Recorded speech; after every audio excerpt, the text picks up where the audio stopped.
Marshall Islands vessel, which has been seized. But of course, reports are still pouring in. We're still getting a lot of stuff here. Still getting a lot of breaking news now. I'm checking out my ticker right now.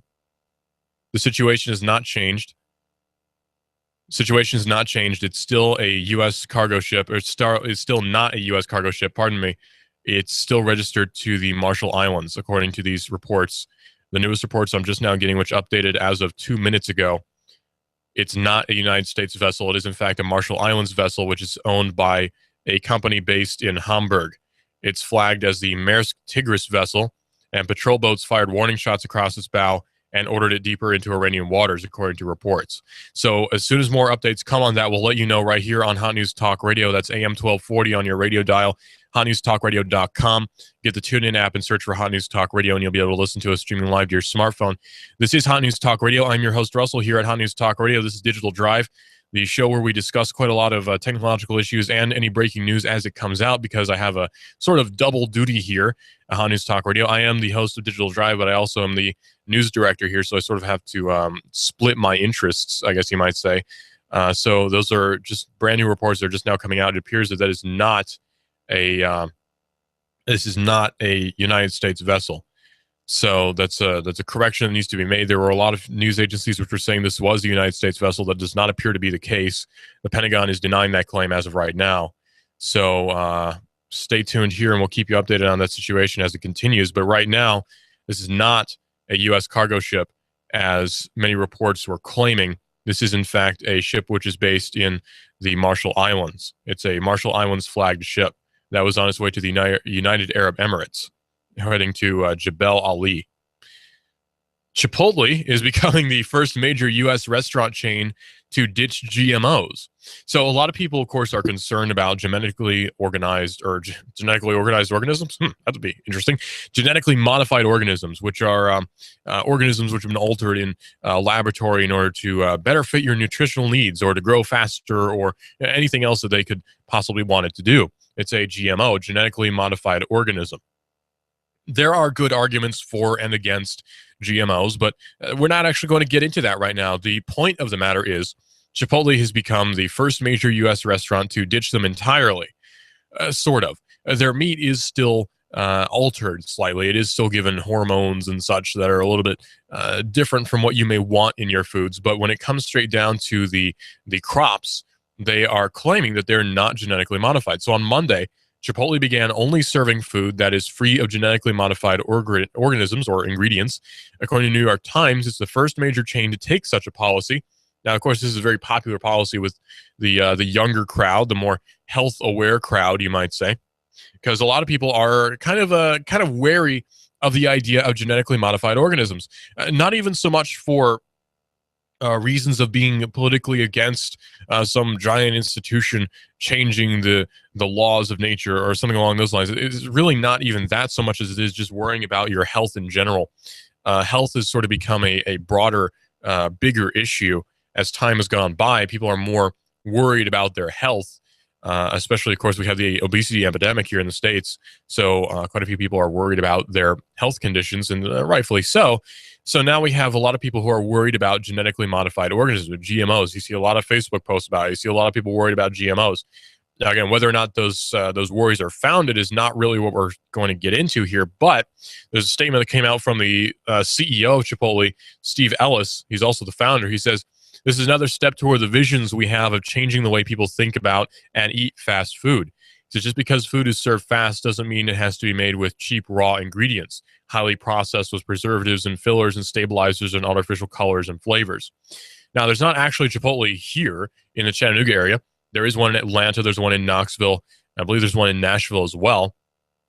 But you can't actually go out right now and go to Chipotle for lunch, because it's too late. For one, it's already lunchtime, and for another, they're kind of far away. It's about a 2-hour drive to get to one, or hour and a half if you're going to Atlanta. So Chipotle has advocated against GMO food, or at least in favor of more GMO transparency in the past. The Mexican grill chain started indicating that menu items included GMO ingredients back in 2013, another first. And the Times notes that Chipotle may be in a unique position to take such a hard stance given the grill's menu includes only 68 ingredients for those items that appeared problematic. New York Times notes that almost 90% of U.S. corn and soy can be categorized as GMO. Chipotle worked with farmers to increase production of alternatives. Flour tortillas proved to be the most difficult item to replace, but Chipotle now uses non-GMO canola oil to make them. It's a setup that costs more, but Chipotle told the paper that it may raise prices slightly this year in order to account for the shift. But we all know that people are definitely willing to pay a little bit more out of pocket for what they view as a more healthy alternative to what we're currently eating. Just as an example, people are more willing to eat at, say, a deli that's within a Whole Foods type store than they are to pay for another deli that's not quite as healthy. And people are willing to make that money risk, I guess you might say. They're willing to invest in their bodies slightly. People are a little bit worried, though, about David Petraeus. They're a little bit upset about David Petraeus and his rather lenient sentencing. You see, David Petraeus has been convicted now of leaking information to his former lover and also biographer. But a lot of people have leaked information and have gotten much more severe punishments. Now, David Petraeus, of course, was the director of the CIA for a long time.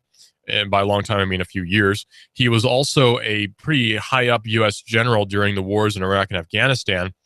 And now people are questioning who supported leniency for former CIA chief David Petraeus in his leaks case.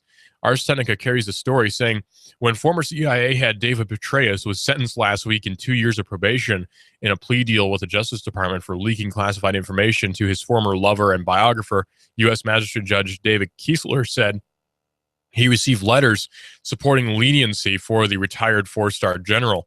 Kiesler is said to have received nearly 36 such letters, including some from high-level military and government officials.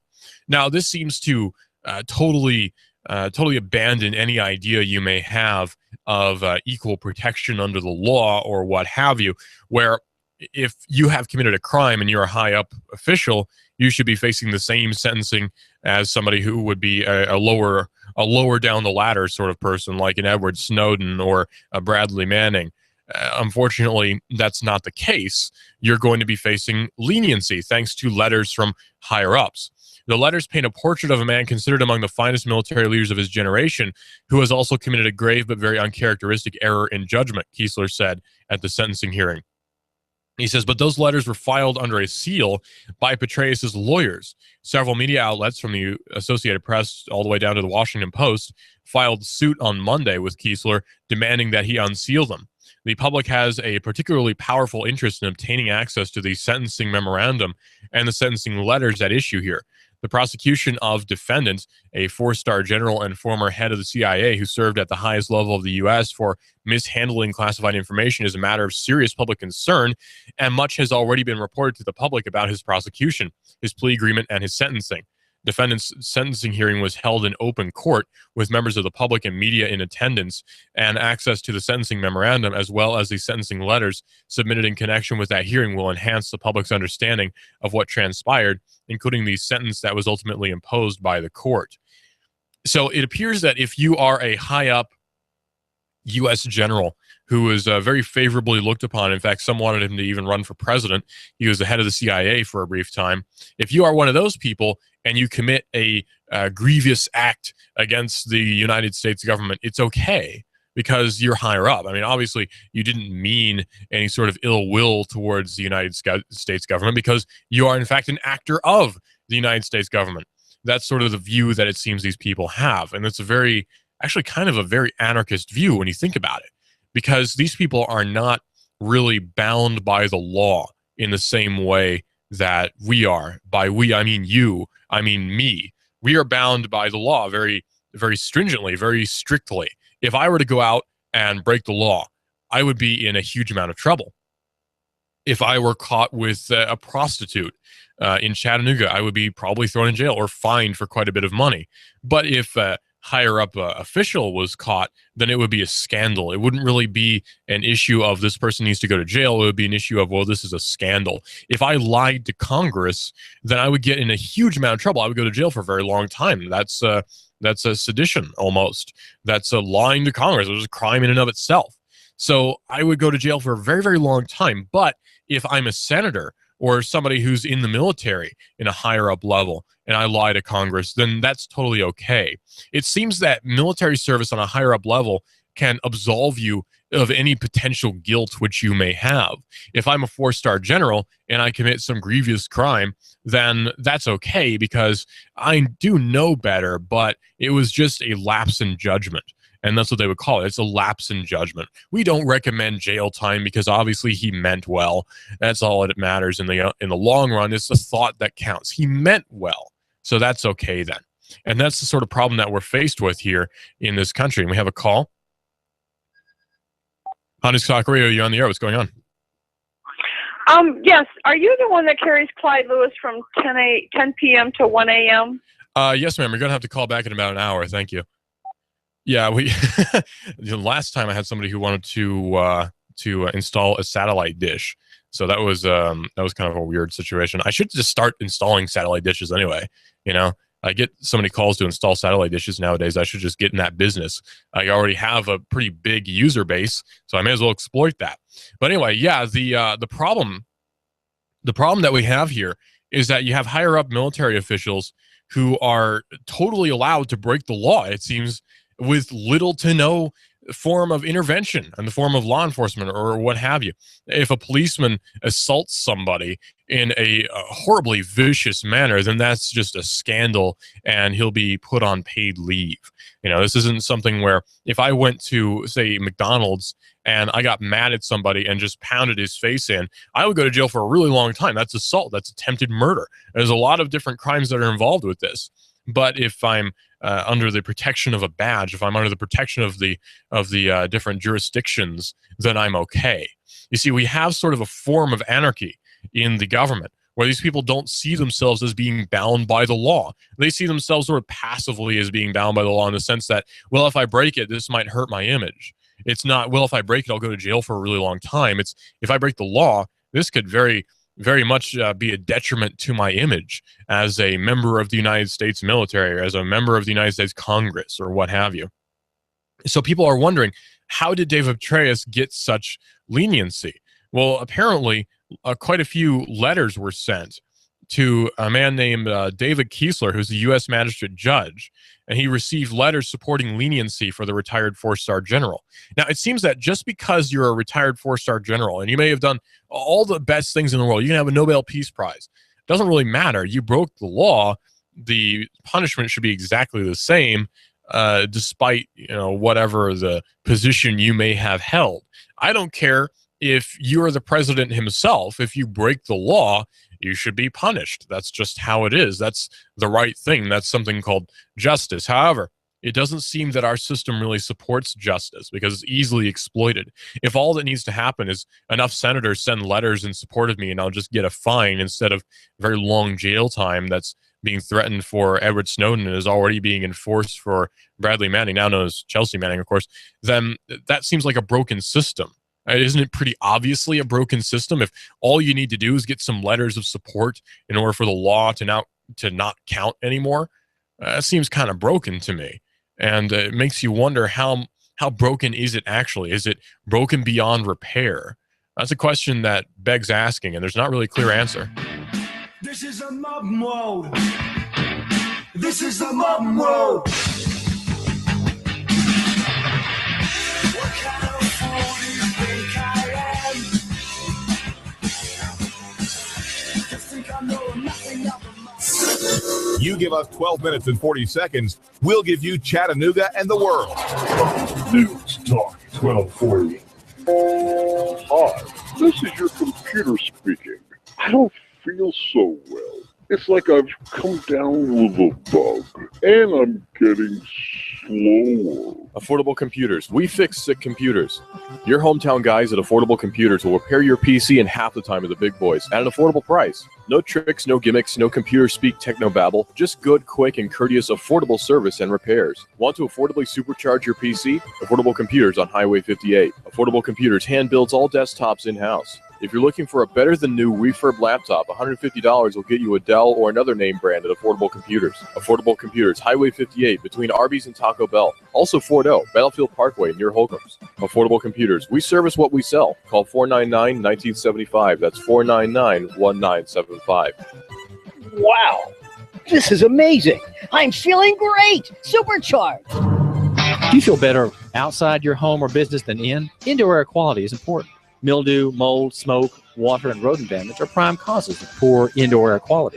Ducts, Indoor Air Professionals, better known as Duct Busters, cleans HVAC systems using 127 definable Duct Busters steps. Let Mark Thompson address the indoor air quality at your business to help reduce employee illnesses. Prevent fires by cleaning your dryer vents. Mark and his parents, Dick and Joan Thompson, have been building our local economy and helping local people with HVAC systems 16 years. Ducts, Indoor Air Professionals. Call 876-9907. 876-9907. Ducks. Call now. You give us 12 minutes and 40 seconds, we'll give you Chattanooga and the world. News Talk 1240. You love your hometown. Are you interested in free markets, in local economy? Do you hope that Chattanooga can survive the next meltdown, the next chain of disasters in the national economy? What's the best way to live out the ideals of self-government and self-determination? Join me, David Toulis, weekdays 1 to 3. News Talk 1240. Love your neighbor, buy local. News Talk 1240. You give us 12 minutes and 40 seconds, we'll give you Chattanooga and the world. News Talk 1240.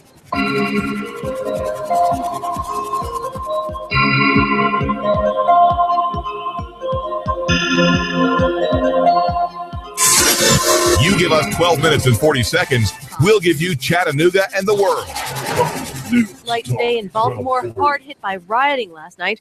Fox's Peter Ducey observing a group breaking into a shoe store. We did a loop around the block. We were trying to check things out, and when we came back, there were a lot of police. They were entering the DTLR shoe store very cautiously. Some of the officers did have their guns drawn. Those protests sparked by the death of a man in police custody. In the Colorado Theater massacre, the first witness takes a stand today. George Brockler, the district attorney here, says that the jury will be hearing from people who were inside the theater that night, some with permanent injuries. During opening statements yesterday, George Brockler introduced each of the deceased victims. He described the gunman as intelligent but socially awkward, a neuroscience major who knew all too well how to fake psychosis. Fox's Alicia Cunha in Centennial, Colorado. Fox News, we report, you decide. You give us 12 minutes and 40 seconds, we'll give you Chattanooga and the world. News Talk 1240. Breaking news now, just now coming in out of the Strait of Hormuz. People are aptly pointing out that the situation is strikingly similar to the Gulf of Tonkin. Pentagon officials say that Iran seized a Marshall Islands flagged ship and a United States destroyer is now on standby. The Iranian Navy has reportedly seized a Marshall Islands flagged ship with 24 crew members on board for violating Iran's waters in the Persian Gulf. It was previously reported that this was a U.S. vessel, although the Pentagon is denying those claims. The Navy seized the Maersk Tigris under court order at the request of Iran's port authority, the Fars news agency is reporting. The manager of the confiscated ship told a Danish news channel that the 24 crew members are mostly from Eastern Europe and Asia. Pentagon spokesperson U.S. Army Colonel Steve Warren confirmed that Iranian forces boarded the Marshall Islands flagged Maersk Tigris vessel after patrol boats fired warning shots across its bow and ordered it deeper into Iranian waters, according to reports. He called the decision inappropriate. He says at first appearance, it does seem to be a provocative behavior, but again, we don't have all the facts yet, Warren told the Pentagon news briefing. The vessel initially ignored the warning, but complied after the shots were fired, Warren says. The ship had no U.S. citizens on board, and it was traveling through the Strait of Hormuz when it was seized. spokesperson added, stating that U.S. planes and the destroyer USS Farragut all responded to a distress call from the vessel, and they are currently monitoring the situation. According to tracking data, the Maersk Tigris is, quote, underway, and its status is set to fast, and its destination has been listed as Jebel Ali, United Arab Emirates. The marine traffic tracking system also says that it's headed for Jebel Ali at a speed of 4.5 knots, and this is ongoing right now. Fars in Al Arabia also previously reported on an Iranian warship that was taking the vessel to the city of Bandar Abbas. According to Fars, there's been no official confirmation from the Iranians of the seizure. There were previous reports that this was a U.S. vessel that had been seized by the Iranians, but that is not the case. It's a Marshall Islands flagged ship, and the U.S. destroyer, the USS Farragut, is on standby to render aid if necessary, although it does not appear that that's going to be necessary. It's being captured for unknown reasons as well. This was allowed by the Iranian Port Authority, according to the Fars news agency.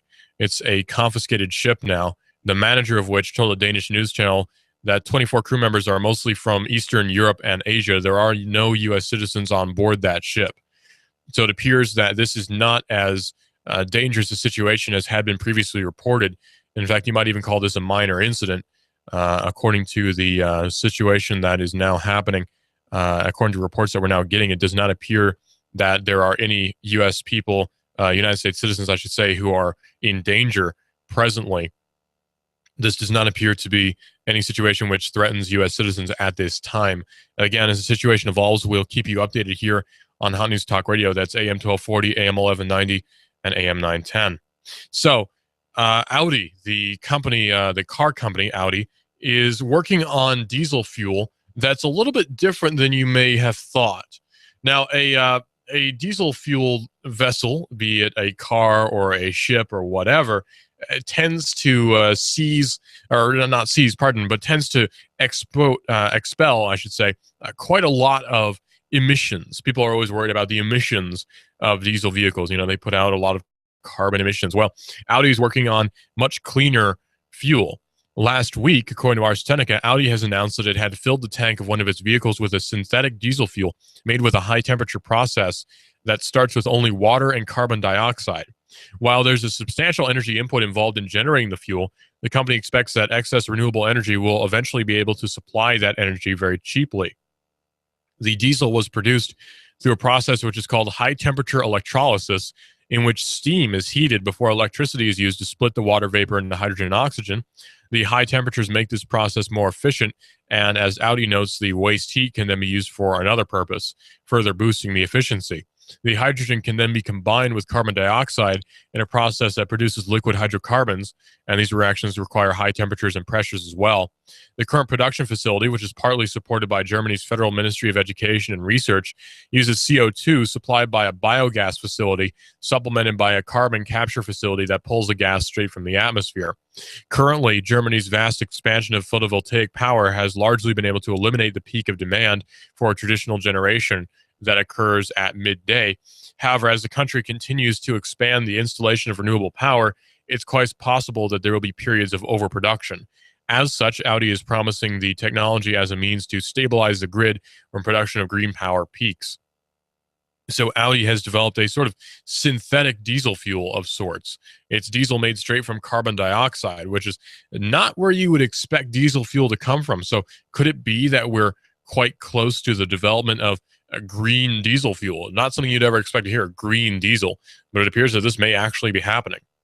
Well, as you might know, I'm a very staunch supporter of drones. I really like drones. They're cool technology, and it's not just the cool factor, it's also the usefulness. These drones are extremely useful for a wide variety of uses.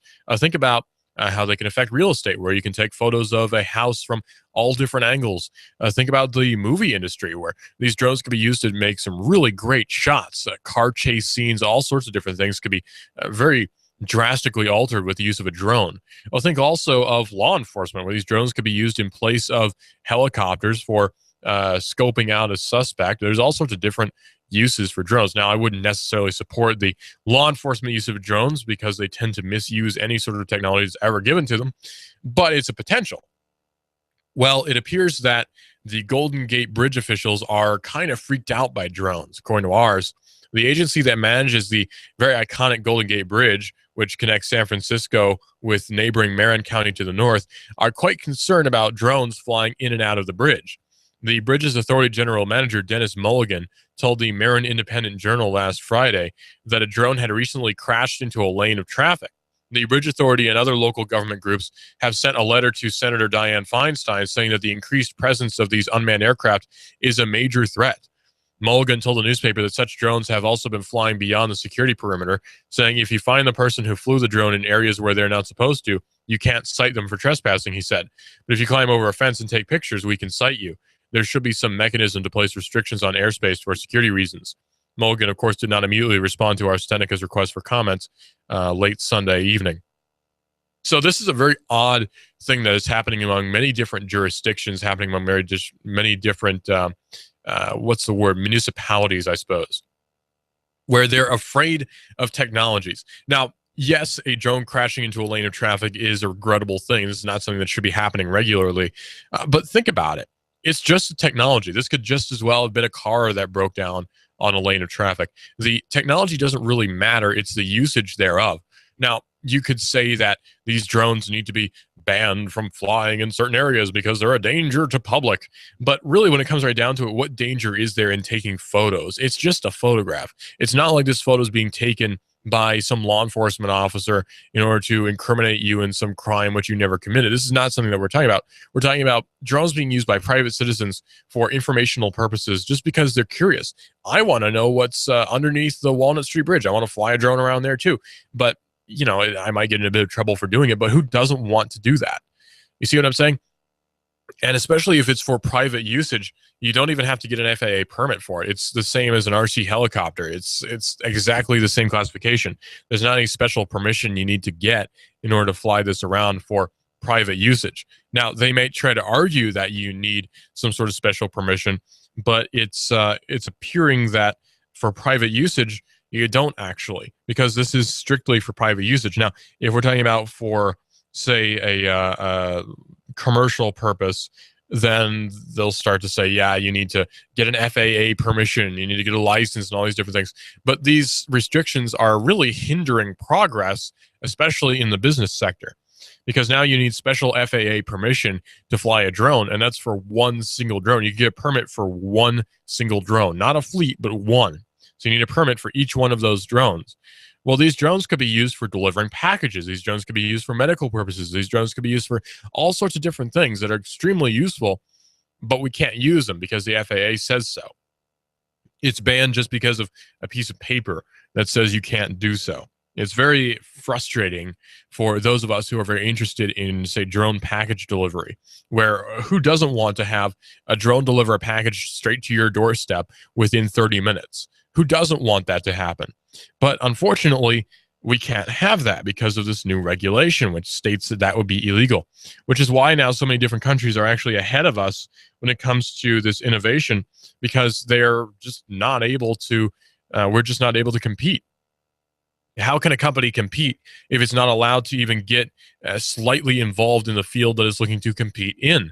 And this is not some sort of taboo thing, which people might say is wrong. They might say that there's some moral injustice in flying a drone around. Nobody's going to be claiming that. This is not something that is morally taboo. This is just something that is regulated because of interests. There might be some sort of wrongdoing that happens, so we need to regulate them. The key word there being might be. It's always the might be that determines whether or not something is going to be illegal. You know, you might use a machine gun to shoot many people in a very uncontrolled manner, so we need to make them illegal, or we need to make it so you get special license to use them. It's the same argument with drones. You might use them for some sort of horrible, awful purpose, so we'll just blanketly ban them for commercial use unless you get special permission. This is a very big problem that not many people are wanting to tackle, oddly enough. You'd think that many different groups would be all over this, saying, you know, we need drones for commercial usage right now. Think of all the local economy usages for these drones. But for some odd reason, not many people are wanting to argue for that. But a private citizen can't use them for business purposes, but law enforcement agencies can use them all day for their own business, which is law enforcement or revenue collection for the city.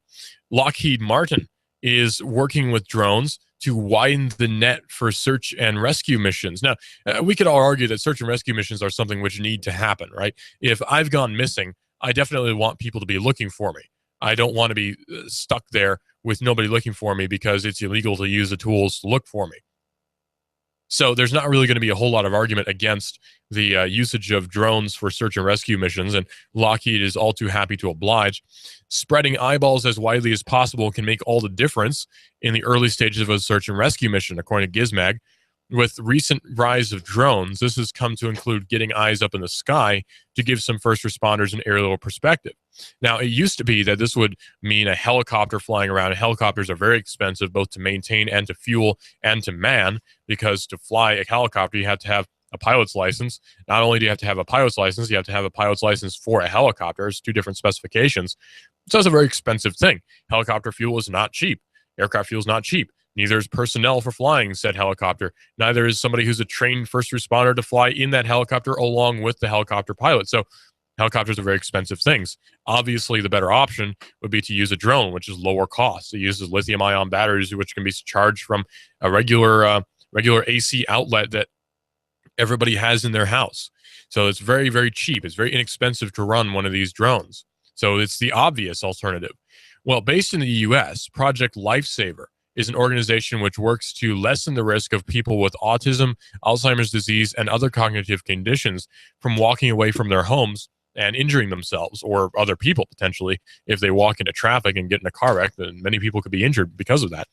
Families can register a person with Project Lifesaver and have them wear a tracking device around their wrist or ankle. In the event that a family member goes missing, Project Lifesaver works with a public safety agency and uses manned aircraft in order to track them down.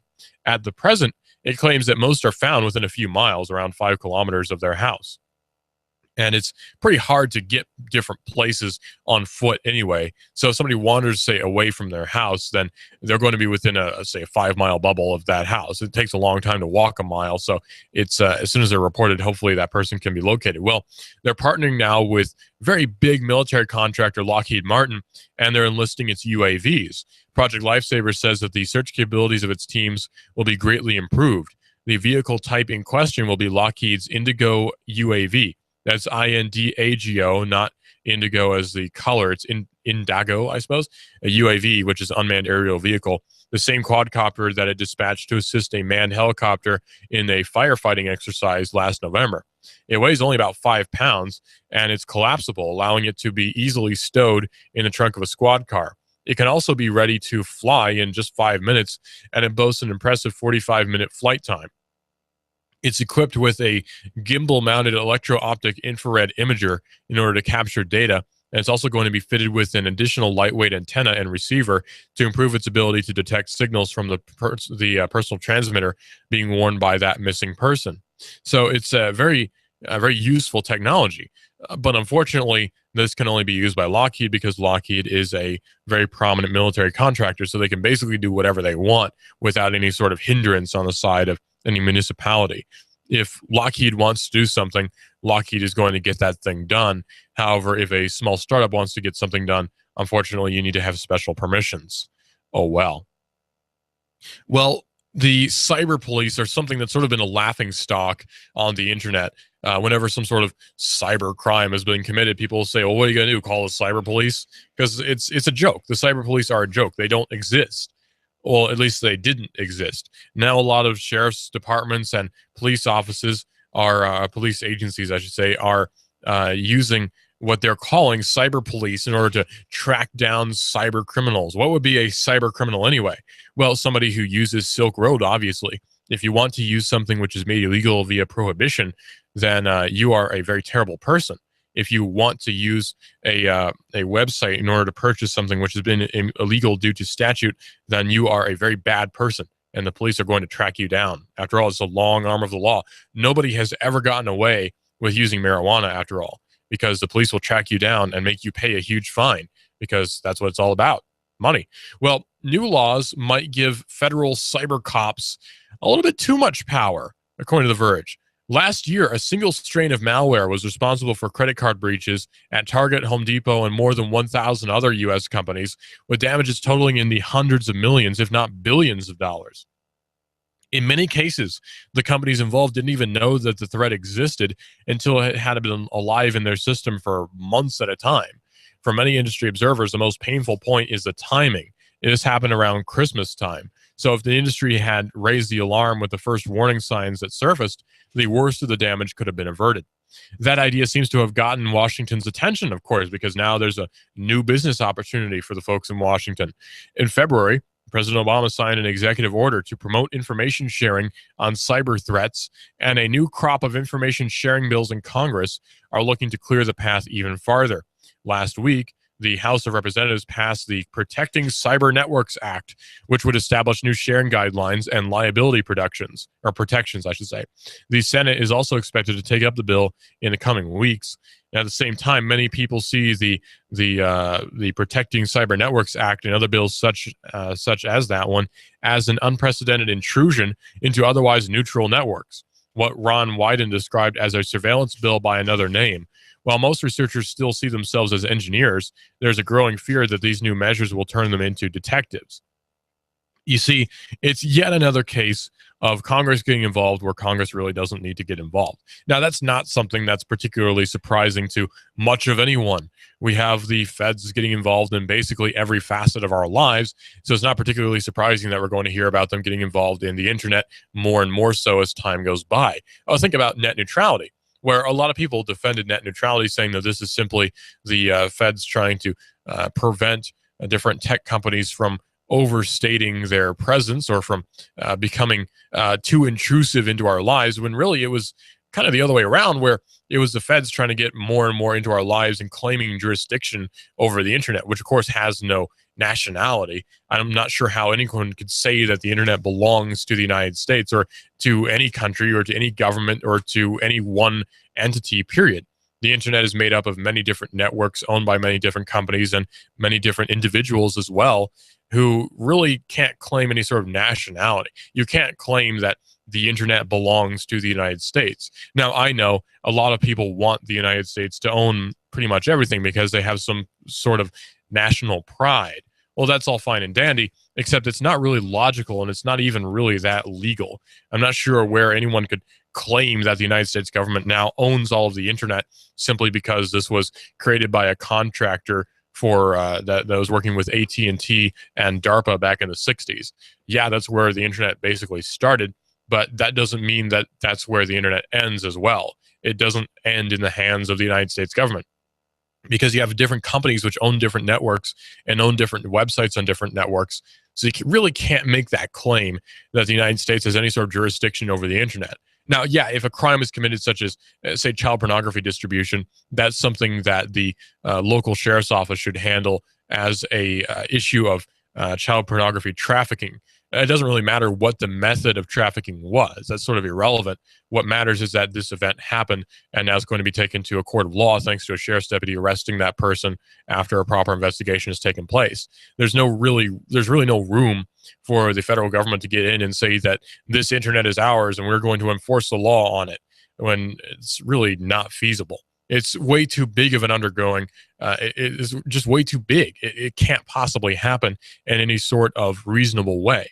And it's sort of funny, actually, that the different people in the FCC, that the folks in the DEA, the people who work for the FBI and the CIA, think that they could ever possibly manage something as unruly as the internet when they really can't even manage themselves in any sort of reasonable way.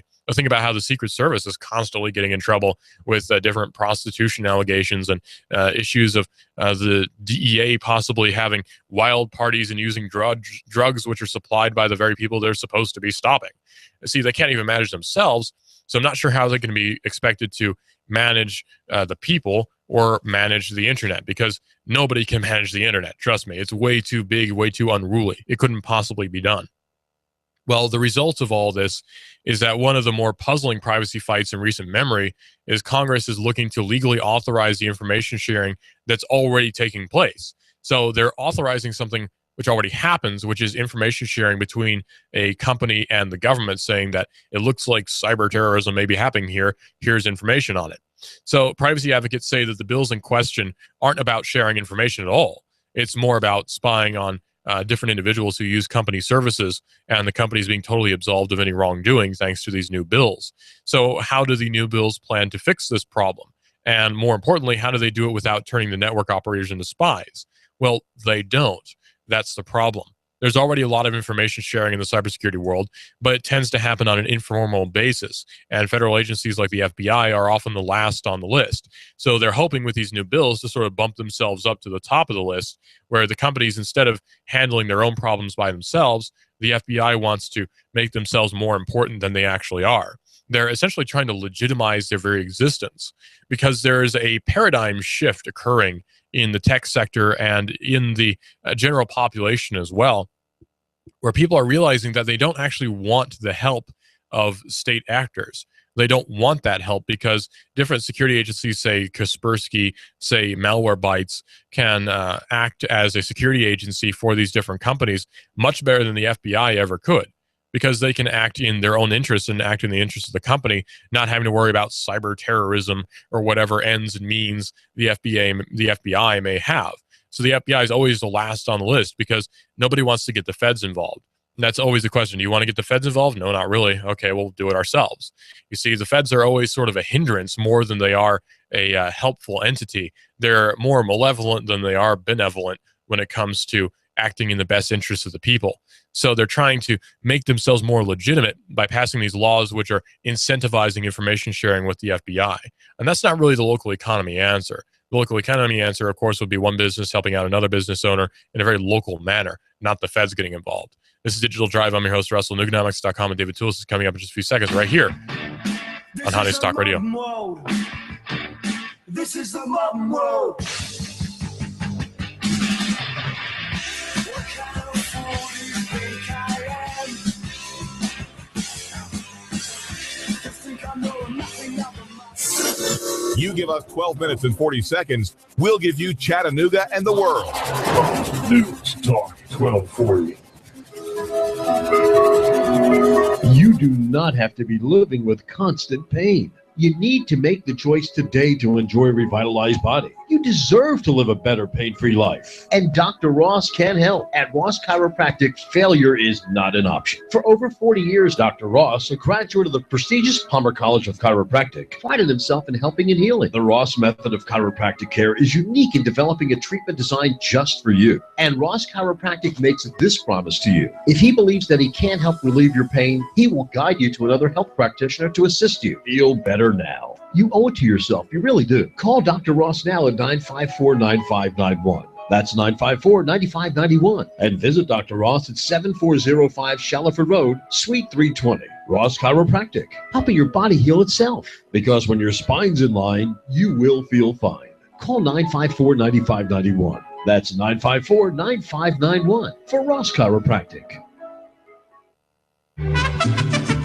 We've got a table here at Delia's in Saudi Daisy, ready to delight in a plate of authentic Mexican food. Delia's spreads a rich selection: loaded nachos, crazy chicken, homemade tamales, maybe the enchiladas with beef, chicken, pork, quesadillas. Every dish beautifully pictured on the menu to help us decide. Join us for lunch or dinner. We're at Delia's in Saudi Daisy on Dayton Pike near the Thrasher Light. Here's dinner. Delia's uses the freshest ingredients, cooked to perfection. Nachos, homemade. Delia's open every day except the Lord's Day. For lunch and dinner, treat yourself to Delia's genuine Mexican food. In Saudi, call 521-7145. That's 521-7145. Every Tuesday at 11 a.m. on Hot News Talk Radio, join Real Estate U for an hour of information, guests, and new ideas about the dynamic Chattanooga real estate investment market. Real Estate U every Tuesday at 11 a.m. here on Hot News Talk Radio.